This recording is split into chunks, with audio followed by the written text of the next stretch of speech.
몇 주 전에 선교사 사역하셨던 목사님하고 대화할 기회가 있었습니다. 아내가 건강식에 아주 집착을 하는 것 때문에 부부 사이에 좀 갈등이 있었던 것 같아요. 그래서 제가 한마디 듣고 보니까 조금 그분이 그 아내가 좀 지나친 듯하다는 생각이 들어서 오늘 본문 말씀을 알려줬어요. 오늘 전도서 7장 16절 18절 말씀 알려줬는데 나중에 연락이 왔습니다. 그 성경 말씀을 아내하고 같이 나눴는지는 모르겠어요. 근데 너무 좋은 말씀을 자기한테 가르쳐줘서 고맙다면서 자기 이런 말씀이 있는지 몰랐다고 그래요. 아니 선교사가 왜 이 말씀이 있는지도 몰랐다는 게 좀 안타깝긴 합니다.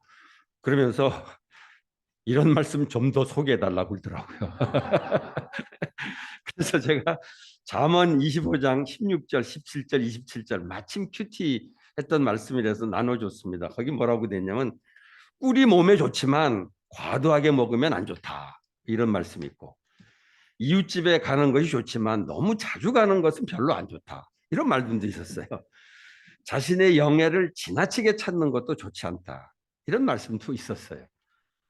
어떤 이 모든 말씀의 핵심이 무슨 일이든 좀 지나치게 하지 말라는 얘기였습니다.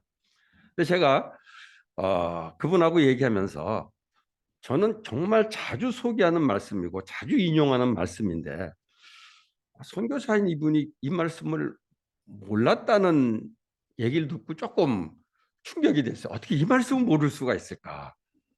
그래서 그분이 정말 좋은 말씀 가르쳐 주셔서 고맙다고 했는데 그 소리 듣고 나니까 혹시 우리 예nem에도 이런 말씀을 모르는 분이 있을지 않을까 하는 생각이 들어서 오늘 설교를 이 본문을 가지고 설교를 준비를 했습니다. 오늘 이 말씀은 뭐 여러분 그 선교사님은 몰라도 우린 다 압니다. 그럴지도 모르겠어요. 다 아는 말씀일지라고 생각합니다. 네, 제가 정말 이 말씀은 살다 보면 자주 인용하고 자주 소개하는 말씀이기 때문에 오늘 한번 여러분들하고 이 말씀을 나누려고 합니다. 이 말씀의 얘기는 크게 두 가지로 나눠지는데 결국은 같은 내용이에요. 개역 성경에는 오늘 우리 여기 본문에는 너무 의롭게 살지 말라고 그랬는데 개역 성경에는 지나치게 의롭지 말며 지나치게 지혜롭지 말며 이렇게 돼 있어요. 그래서 오늘 본문을 통해서 제가 발견한 첫 번째는 지나치지 말라라는 거. 이게 우리에게 주시는 하나님의 음성입니다. 오늘 본문에서 너무 지나치게 악하게 살지 말라. 또 지나치게 어리석게 살지 말라. 이런 말은 뭐 우리 금방 이해가 됩니다. 악하거나 어리석은 것 자체가 안 좋은 건데 그것이 지나친 것은 뭐 더 안 좋은 것이니까 뭐 말할 것도 없죠. 그런데 여기 앞에 있는 말씀 지나치게 의롭게 살지 말고 그러니까 너무 의롭게 살지 말고 너무 지혜롭게 살지 말라. 이 말씀에 대해서는 이해가 되면서도 또 받아들이기 약간 복잡해집니다. 이 말씀이 무슨 의미인가? 저 이 말씀을 묵상하면서 굉장히 중요한 것을 깨닫게 되었습니다. 의롭게 사는 것은 좋은 겁니다. 그런데 지나치게 의로운 것은 좋지 않다는 얘기죠. 그러면 지나치게 의롭다라는 것은 어떤 것을 말하는 걸까 생각해 보다가 딱 떠오른 사람이 있습니다. 바리새인이죠. 누가복음 18장 11절 12절에 나오죠. 바리새인의 기도.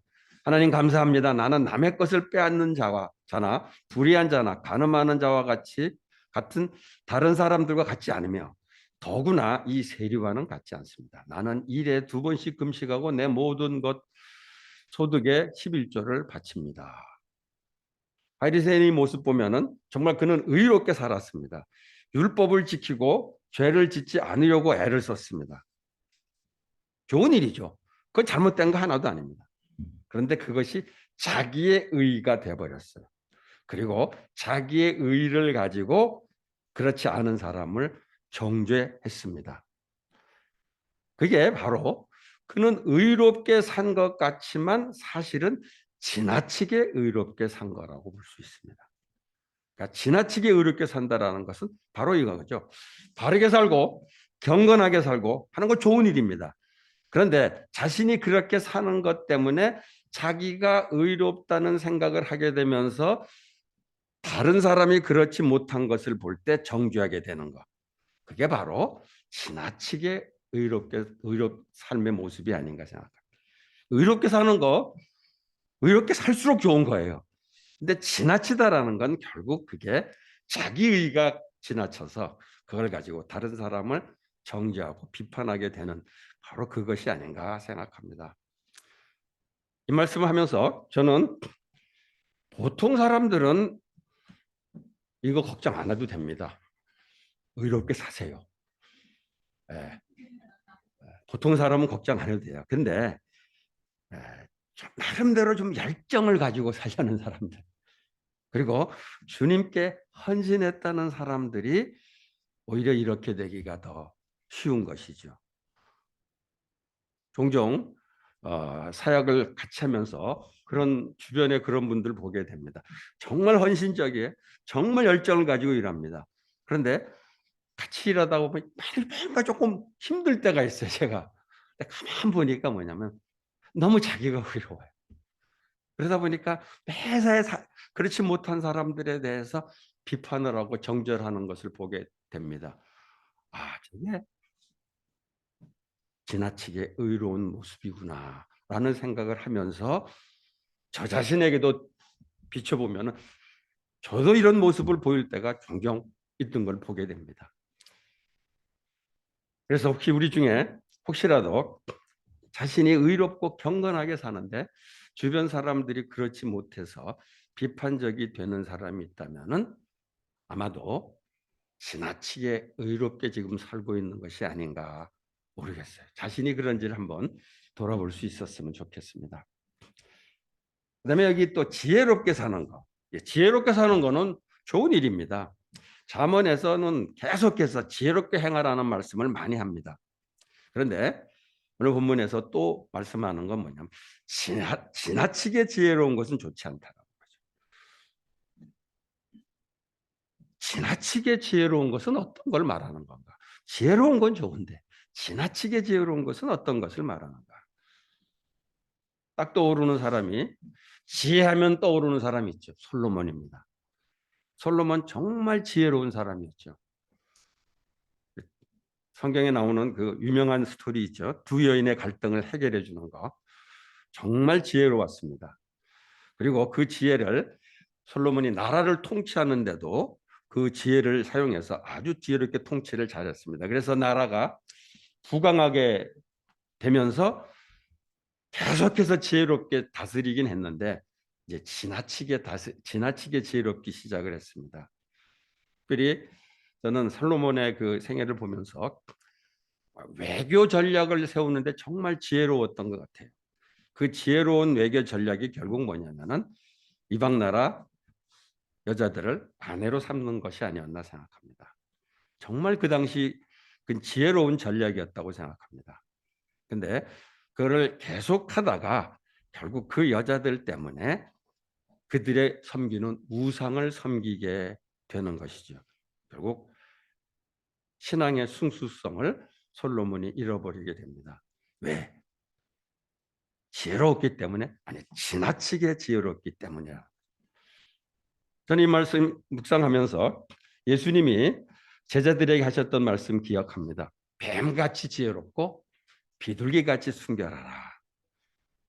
그런데 아마도 솔로몬은 뱀같이 지혜로우라는 것만 강조하다가 결국 비둘기의 순결을 잃어버린 것이 아닌가 생각해 봅니다.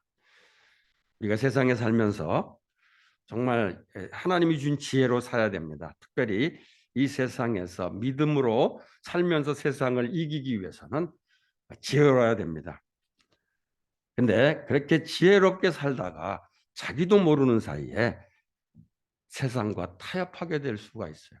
이게 바로 지나치게 지혜로운 것이 아닌가 생각합니다. 저는 이걸 보면서 세상에서 그런 대로 좀 잘 세상에서 인정받고 좀 성공했던 크리스찬들이 결국 이런 함정에 빠지게 되지 않나. 그래서 정말 이 세상에 살면서 지혜롭게 살긴 해야 되는데 지나치게 지혜롭게 돼서 세상하고 타협하게 돼버리면은 결국 그것은 하나님께서 원하시는 모습을 잃어버리게 된다라는 것을 보게 됩니다. 오늘 저는 이 두 말씀 지혜롭게 지나치게 의롭지 말라, 지나치게 지혜롭지 말라는 말씀을 보면서 그런 생각합니다. 크리스찬은 이 세상에 하나님의 뜻을 따라서 의롭게 살아야 됩니다. 또 동시에 세상에서 지혜롭게 살아야 됩니다. 그런데 두 경우 다 지나치게 되면 하나님의 뜻을 벗어나게 된다는 거죠. 지나치지 않도록 하죠. 이렇게 지나치지 않도록 하자는 말씀을 생각하다가 갑자기 그런 말이 생각났습니다. 좋은 것도 중독될 수 있다라는 말이 생각이 났어요. 그러니까 좋은 것도 참 좋은 건데 이건 좋은 거예요. 근데 지나치면 안 된다. 제가 일터 사역을 하면서 그런 얘기 종종 하게 됩니다. 무슨 일을 하든지 주께 하듯 하라. 우리에게 맡겨진 일을 주님께 하듯 성실하게 하는 게 중요합니다. 그렇게 하는 일도 지나치게 되면 또 문제가 돼. 일 중독에 빠질 수 있다. 건강을 위해서 오늘 우리 목사님한테도 얘기 좀 들었습니다만은 건강을 위해서 운동하는 거 참 좋은데 또 지나치게 된 문제가 될 수 있다. 또 아까 그 선교사 그 분의 아내 되신 분 건강을 위해서 음식을 조심할 필요 있어요. 이것도 지나치게 되면은 이게 오히려 건강에 심리적으로 불안하게 돼서 건강에 해칠 수가 있다. 하여튼 뭐든지 지나치지 않도록 하는 것이 참 중요하다. 우리말에 뭐 그 말일 수 있잖아요. 과유불급이라는 말도 있는데 하여튼 오늘 말씀 보면서 지나치지 않도록 하는 것. 그러니까 의로운 것도 지나치지 않도록, 지혜로운 것도 지나치지 않도록. 오늘 첫 번째 하나님이 우리에게 주시는 말씀입니다. 두 번째는 18절에 있는데 하나를 붙잡되 다른 것도 놓치지 않는 것이 좋다. 하나님을 두려워하는 사람은 극단을 피한다. 우리 개역 성경에는 이렇게 표현이 되지 않아서 사실은 실감을 못합니다. 이런 단어가 개역 성경에는 없어요.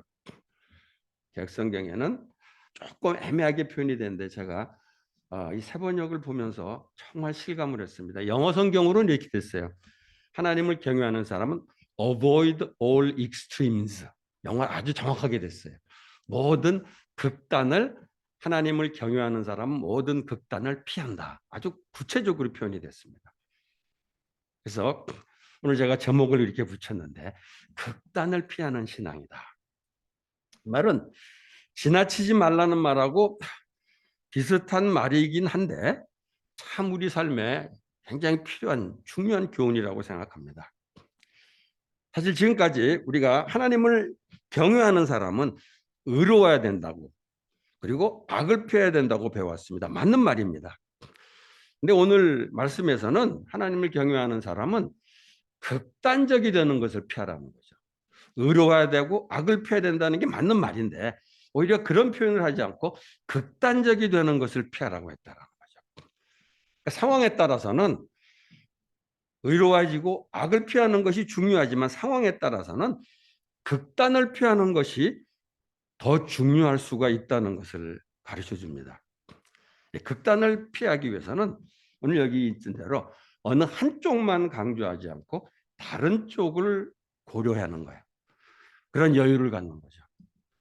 그래서 균형을 이루도록 하는 것이 바로 극단을 피하는 신앙의 한 모습이 아닌가 생각합니다.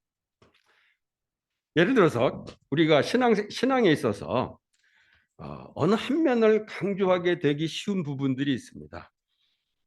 제가 대학 시절부터 항상 이제 받았던 그 질문 중에 하나가 뭐냐면은 하나님의 주권을 인정하는 거하고 인간의 책임을 강조하는 거. 이 두 가지가 항상 부딪힙니다. 세상 모든 하나님이 주권적으로 역사하신다. 그런데 인간은 이 모든 문제에 대해서 책임을 져야 된다. 이 두 가지가 둘 다 성경에서 가르쳐 주고 있는 거예요. 그런데 어떤 사람은 하나님의 주권을 막 강조하다가 보면은 인간의 책임을 아무래도 소홀하게 되기 쉽고 반대로 인간의 책임을 강조하다 보면은 하나님의 주권적인 역사를 좀 무시하게 되기 쉽습니다. 신학교 다닐 때 한번 그런 얘기를 들은 적이 있었어요. 이게 성경적이냐 하고 어떤 교수님이 물어보더라고요. 가뭄이 들어서 비가 안 와. 지금 그래서 농사가 엉망이 되고 그래서 굉장히 지금 심각한 상황입니다. 그래서 교인들이 목사님한테 가서 그렇게 기도 부탁을 했다 그래요. 하나님께 비가 좀 오도록 기도했으면 좋겠습니다. 그렇게 부탁을 했다고 그래요. 근데 목사님이 그때 뭐라고 그러냐면 같이 기도했으면 됐을 텐데 이렇게 있대. 하나님이 주권적으로 역사하신다고. 우리가 비를 하나님 앞에 비를 달라 말라 이러지 않고 하나님이 주권적으로 역사하실 테니까 그냥 기다리라고 그렇게 말했다라는 거예요. 그러면서 이게 성경적으로 옳은 말인지를 우리 학생들한테 질문하는 거 교수님이 그런 얘기를 들었어요. 그 얘기 들으면서 하나님이 주권적으로 역사하는 게 맞는 것 같긴 한데 비 오게 해달라고 기도하는 것도 맞는 것 같기도 하고 굉장히 헷갈렸던 적이 있습니다. 그런데 그때 그분이 그런 얘기 하더라고요. 하나님의 주권을 강조하는 게 칼빈주의인데 사실은 인간이 이런 상황에서 하나님께 기도하는 것도 사실은 우리 크리스찬들이 마땅히 해야 할 일이다.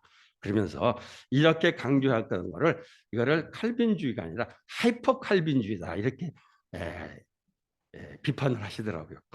그러니까 하나님의 주권을 인정하는 거 분명히 필요합니다. 그런데 동시에 인간이 해야 될 책임은 다야 돼. 기도하라고 그랬으면 기도하는 거죠. 반대로 인간의 책임만을 강조해서 하나님의 주권을 무시하는 경우도 많이 있습니다. 우리 이런 경우가 더 많을지도 모르겠어요. 근데 여하튼 어느 쪽이든지 성경에서 가르치고 있는 어느 한쪽만을 강조하다 보면은 실수를 하게 된다는 거죠. 말하자면 극단을 택하는 실수라는 거죠. 그런데 그런 정도는 우리가 크게 실수라고 할 수는 없어요. 있을 수 있어요. 근데 이것이 심하게 되면은 이단이 될 수 있다라는 거죠. 극단을 쫓아가는 것이 심하게 되면은 이단이 될 수 있다라는 거죠. 그리고 이단에 빠질 수도 있다라는 거죠. 예를 들면은 우리가 이단이라고 그러면은 교리적으로 심각하게 문제 있는 거로 생각을 합니다. 그렇습니다. 그런데 사실 삼위일체라는 말씀 가운데 삼위일체의 균형을 놓치게 되면은 그래서 성삼위가 일체라고 성경이 가르쳐주고 있는데 일체만을 강조하고 삼위를 놓치게 되면 이 어화증인이 되는 거죠. 이단이라는 것이 그렇게 우리가 알고 있는 정통신앙하고 크게 다른 것이 아니라 극단으로 가다 보면은 어느새 그렇게 돼버린다는 거예요. 죄사함의 은혜 굉장히 중요합니다. 근데 이걸 너무 강조해. 이것만을 강조하다가 회개를 놓치게 되면은 구원파 이단이 되는 거죠. 그래서 이런 거를 나열하다 보면은 굉장히 많이 나올 겁니다. 그래서 왜 사람들이 이단에 빠지나 결국은 그냥 너무 극단으로 가다 보면은 그게 거기에 빠져서 결국은 이단으로 빠지고 있잖아. 그래서 이런 사실 우리가 이 교리적인 문제에서도 극단으로 빠지지 않도록 조심해야 되지만은 우리의 삶에 있어서도 극단으로 빠지지 않는 것이 참 중요하다고 생각합니다. 주님께 헌신한 사람들이 교회에 엄청나게 열심으로 섬기지만 일상의 다른 영역에서 불성실할 수가 있어요. 그러니까 나름대로 신앙적인 헌신을 한다면서 가족과의 관계가 소홀한다든가 또 학교 생활을 제대로 못한다든가 또 일터에서 맡겨진 일이 소홀한다든가 이런 경우죠. 저 같은 경우도 학교 다닐 때 사실은 극단적인 케이스였죠. 너무 신앙생활을 열심히 한다고 생각한 나머지 학교 공부를 제대로 하지 않았어요. 네. 그때 누군가가 나한테 그거 지적한다면 저는 모든 것을 다 배설물로 여겼다고 답변을 했을 겁니다. 근데 사실 학생이 학교 공부를 배설물로 여기면 안 되는 거였어요. 그러니까 내 딴에는 참 신앙이 있다고 생각하는데 어딘가 극단으로 간 거예요. 또 제 친구 중에도 그런 친구 있었어요. 정말 주님을 섬기기 위해서는 가족을 버려야 된다고 해서 가족하고 딱 끊어버리더라고요. 그러니까 이런 것들이 보고 우리가 믿는 사람들 향해서 좀 광신적이다 이런 비난을 할 수 있겠다라는 생각이 듭니다. 최근에 제가 어느 교회에서 신앙훈련을 하는 과정에서 여러분도 들었으리라고 생각합니다. 인분을 먹게 해서 무리를 일으키는 그런 일이 있었습니다. 어떤 연고로 제가 그거에 대해 좀 자세히 좀 배우게 됐는데 다들 흥분하죠. 어떻게 그럴 수가 있냐. 그런데 제가 가만 생각해 보니까 그럴 수 있을 것 같아요. 신앙 훈련을 빡세게 하다가 보니까 이게 극단으로 가게 되지 않았나. 처음부터 그럴 의사가 있었던 거 아니에요. 훈련을 잘 시키려는 의도였는데 이게 이제 극단적으로 가면서 부작용이 일어났지 않나 그런 생각이 들었습니다. 혹시라도 잘못해가지고 신앙훈련은 이거 정말 미친 짓이 아니에요. 신앙훈련은 우리가 정말 잘 받아야 돼요. 그런데 이게 극단적으로 나가게 되면 항상 부작용이 생길 수 있다라는 거죠. 그래서 저는 우리가 구원 얻는 신앙을 가진 것을 보고 주변 사람들이 광신적이다 받아들여야 된다고 생각합니다. 우리 광신적이에요. 보이지 않는 하나님 믿고 그분이 예수 그리스도를 보내서 우리를 구원해 주시고 우리가 영원한 생명을 얻었다고 믿는 거 이거 어떻게 보면 미친 겁니다. 그런 의미에서 우리는 광신적이어야 된다고 생각해요. 그런데 우리 삶의 영역에서 너무 극단적으로 되어버려서 광신적이라는 소리는 이거는 피해야 되지 않겠나 하는 생각이 듭니다.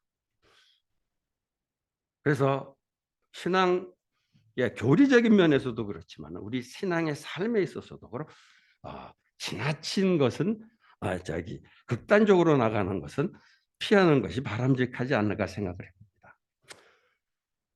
극단 얘기 나오게 되면 또 다른 중요한 영역이 우리 사회에서 이념이나 정치 문제가 아닌가 생각합니다. 요즘 우리나라에서 이념적으로 좌우로 나뉘는 것을 문제라고 말하는 분들이 꽤 있습니다. 저는 절대로 그거 좌우로 나눠진 것은 결코 문제가 아니라고 생각해요. 이념적으로 좌파나 우파로 나뉘는 것은 아주 정상적이고 저는 바람직하다고 생각합니다. 오히려 이렇게 한번 생각해 보세요. 전 국민이 보수 우파가 돼버려. 아니면 전 국민이 진보 좌파가 돼버려. 그럼 우리나라 문제 심각합니다. 오히려 적당하게 나눠져 가지고 이런 갈등이 있는 것이 저는 정상적이고 바람직하다고 생각합니다. 다만 문제가 되는 것은 좌파든 우파든 극단적으로 치닫는 것이 이게 문제라는 생각이 들어요. 오늘 우리 사회 문제는 좌든 우든 극단적으로 치우치는데 그 극단적으로 치우치는 것의 대표적인 모습은 뭐냐면 자기 편은 절대적으로 옳고 반대편은 절대적으로 틀렸다고 주장하는 거예요. 이게 극단적입니다. 이거는 좌든 우든 이런 극단적인 주장을 하는 것은 다 문제가 있다는 겁니다. 예수 믿는 사람도 마찬가지라고 생각해요. 크리스찬들 중에도 이 극우적, 극좌적인 주장을 하면서 그것을 하나님의 뜻이라고 우기는 경우가 있습니다. 저는 그런 분들한테 꼭 이 말씀을 나눴으면 좋겠어요. 하나님을 두려워하는 사람은 극단을 피한다. 저는 우리 그리스도 안에서 보수우파 쪽으로 조금 생각이 가는 사람이 있으리라고 생각합니다. 또 진보 좌파 쪽으로 가는 사람도 있으리라고 생각합니다. 어느 게 옳으냐? 그리스도 안에서 옳으냐 그러냐가 아니라 그리스도 안에서 하나가 돼야 된다고 생각해요. 그리스도 안에서는 보수우파나 진보 좌파나 하나가 돼야 된다고 생각해요. 문제는 결국은 뭐냐면 극단적으로 나가는 거예요. 세속의 이념은 어떤 이념도 완벽하지 않기 때문에 극단을 피해야 되는 거예요. 그것이 오늘 우리 그리스도인들이 갖춰야 될 자세가 아닌가 생각합니다. 하나를 붙잡되 다른 것도 놓지 않는 것이 좋다. 하나님을 두려워하는 사람은 극단을 피한다. 이 원리는 우리 일상생활에도 얼마든지 적용된다고 봅니다. 요즘 술 문제가 가히 그렇게 크게 이슈는 되지 않는데 항상 크리스찬으로 생활하다 보면은 술 때문에 논쟁을 많이 하게 됩니다. 그래서 이것도 극단을 피하면 좋겠다는 생각이 듭니다. 술 한 모금만 해도 막 정죄를 하는 사람이 있을 수 있어요. 반대로 신앙하고 음주는 관계없다. 마실 수 있다. 그래가지고 막 취하고 그거를 너무 또 자랑스럽게 생각하는 분들도 또 있어요. 저는 이거 보면서 둘 다 극단인 것 같아요. 네. 다 피해야 될 것이. 우리 삶에서 어쨌든 어떤 이슈가 생겼을 때 어느 한쪽으로 지나치게 치우치게 되고 그래서 극단을 취하게 되는 게 항상 위험할 수가 있다는 겁니다. 이런 얘기하면 꼭 금문 목사님 술 마셔도 괜찮다. 아니 그런 얘기가 아니라 극단으로 나가지 말자라는 거죠. 제가 오늘 예배 여기 설교 시작하면서 앞서 소개했던 그 경우도 마찬가지인 것 같아요. 건강을 위해서 건강에 좋은 음식을 챙겨 먹는 거 굉장히 중요하죠. 근데 이제 이것도 이게 또 지나쳐서 너무 극단으로 가게 되면은 같이 살기가 힘들어져 버린다는 거죠. 사실 저는 한동안 그 음식 문제도 저도 몸이 많이 아팠기 때문에 건강에 좋은 음식 그런 걸 많이 연구를 했었어요. 근데 그것도 극단으로 가게 되면은 이 세상에서 먹을 게 하나도 없더군요. 먹을 게 없더라고요. 그래서 이것도 정말 조심해야 돼. 정말 건강을 위해서 음식 문제 조심을 해야 돼. 그런데 이것도 극단으로 나가는 것은 바람직하지 않겠다라는 생각이 들었습니다. 이렇게 얘기하다 보면은 그런 생각이 들 수 있어요. 라우디게아 교회에 말씀하셨던 성경 말씀이 떠오를 수 있습니다. 성경에 그 말씀이 있죠. 계시록 3장에 보면 차든지 덥든지 하라. 미지근하면은 입에서 뱉어내리라. 이게 극단을 피한다라는 거가 이게 자칫 잘못하면 미지근해도 된다라는 거로 오해할 수도 있을 것 같아요.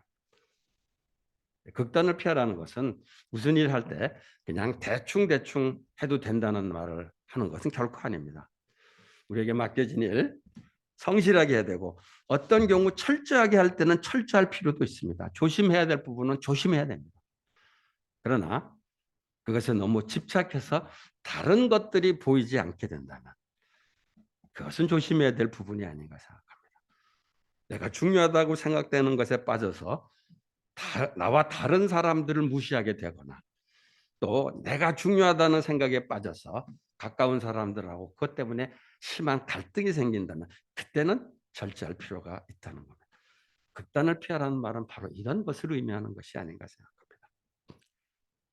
우리 그리스도인들이 신앙생활하는 면에 있어서 우리가 믿는 내용에 있어서도 그렇지만 우리가 그것을 실천하는 삶에 있어서도 이 두 가지를 항상 기억했으면 좋겠습니다.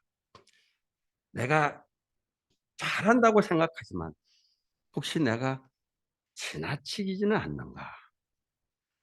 지금 내가 철저하게 한다고 생각하지만은 내가 좀 더 극단적으로 말하거나 행동하고 있지는 않은가? 하나님을 두려워하는 사람은 극단을 피한다. 말씀을 기억하면서 살아갈 수 있었으면 좋겠습니다. 같이 기도하겠습니다. 하나님 감사합니다. 오늘 우리에게 삶에 필요한 교훈을 주셨습니다.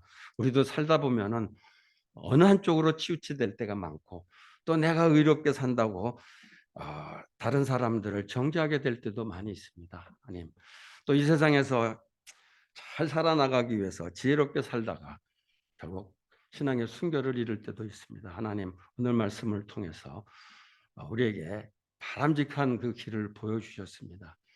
그러나 이렇게 지나치지 않고 또 극단을 피하고 산다는 것 자체가 우리 힘으로 쉽지 않다는 것을 느낍니다. 주님, 성령님께서 우리와 함께 해주시면서 우리의 삶 속에서 오늘 주신 교훈을 잘 지킬 수 있도록 그래서 하나님께 영광이 되고 주변에 있는 사람들의 덕이 되는 삶을 살아갈 수 있도록 성령님 도와주시기를 원합니다. 우리의 삶을 온전히 주님께 의탁합니다. 주님이 그런 삶으로 인도해 주시기 원합니다. 예수님의 이름으로 기도하옵나이다. 아멘.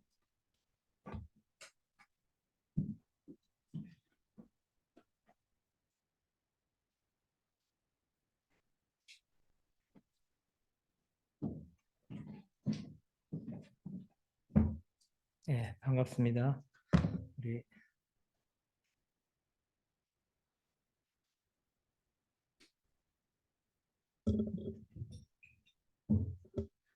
대개 샘솟는 사랑 축복 감사. 내게 샘솟는 사랑 축복 감사. 우리 같이 한번 찬양으로 인사를 해보겠습니다. 같이 일어서시겠습니다. 내게 샘솟는 사랑 축복 감사. 그렇게 네.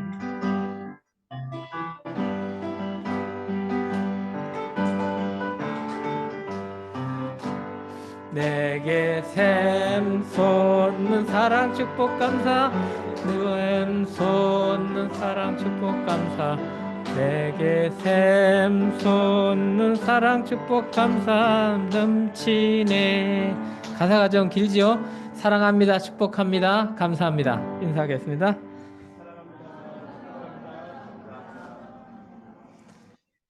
우리 오늘은 우리 아이들까지 다 트리키예와 시리아, 특별히 트리키예 지역의 난민들을 위한 작은 그런 지원에 함께 참여하는 그런 주일로 우리가 생각을 했습니다. 그래서 우리 트리키예에 있는 영혼들이 지금이 딱 재난의 때가 구원받을 만한 때 같아요. 그래서 이 찬양으로 기도를 시작하겠습니다. 어둔지 앞길에서. 네, 반주 부탁드려요.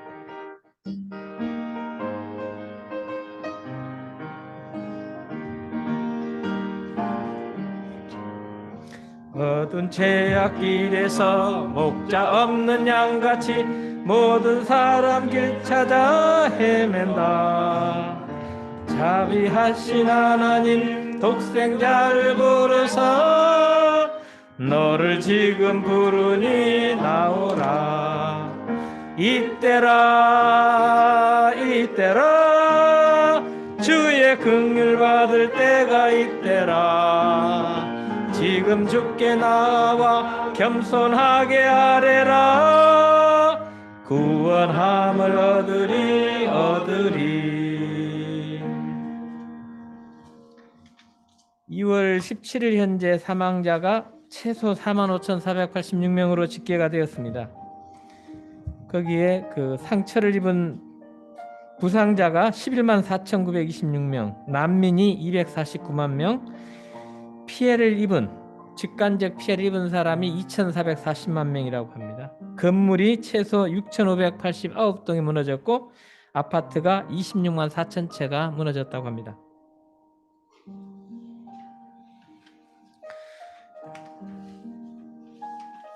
피해 현장의 사진이 BBC에 있어서 잠깐 제가 가져왔습니다. 튀르키예는 아주 무슬림 극단 국가죠. 그래서 너무 극단으로 취하다 보니까 기독교인들을 죽이고 박해하고 그게 자랑스러운 일로 그렇게 돼 있는 나라입니다. 우리 같이 이 튀르키예를 위해서 함께 하나님 앞에 기도를 드리겠습니다. 근본 지진으로 튀르키예에서만 2월 18일 현재 최소 45만 5,480명이 사망을 했습니다. 빠른 피해 복구가 이루어지고 시신의 수습, 부상자들의 치료가 신속하게 이루어지도록 재해를 입은 난민들에게 먹을 것, 입을 것, 잠잘 곳을 허락해 주시기를 원합니다. 이번 지진을 계기로 튀르키예 정치, 종교, 사회에 영향력 있는 지도자들이 창조주 하나님을 두려워하는 가난한 마음을 갖게 되도록 기도합니다. 튀르키예는 신약의 초대교회가 시작된 곳으로 1000여 년간 복음 전파의 역할을 감당하다가 이후 이슬람화되어 강력한 이슬람교 전파국이 되었습니다. 1900년에는 기독교 인구가 22%였으나 지금은 0.6% 이하입니다. 믿음의 선조들이 신앙을 지키기 위해 고난을 받고 순교했던 튀르키예의 교회를 회복시키사 박해의 환경을 극복하고 하나님의 나라가 전파되도록 기도합니다. 개종자들이 다시 배교하는 일이 반복되고 있는 바 형제자매들이 눈앞에 보이는 상황을 두려워하지 않고 약속의 말씀에 대한 믿음으로 승리하도록 간구합니다. 튀르키예는 외국 선교사들을 국가를 배는 테러리스트라는 명목으로 계속해서 핍박하고 억압하고 추방하고 있습니다. 근본의 위기가 창조주 하나님을 두려워하는 믿음의 시작이 되기를 원합니다. 선교사들이 자비랑 비즈니스, 교육, 연구, 관광객 비자 등으로 체류하고 있는데 주님께서 비자와 체류, 추방의 위기 등을 없애주셔서 안정된 선교 환경을 주시기를 기도합니다.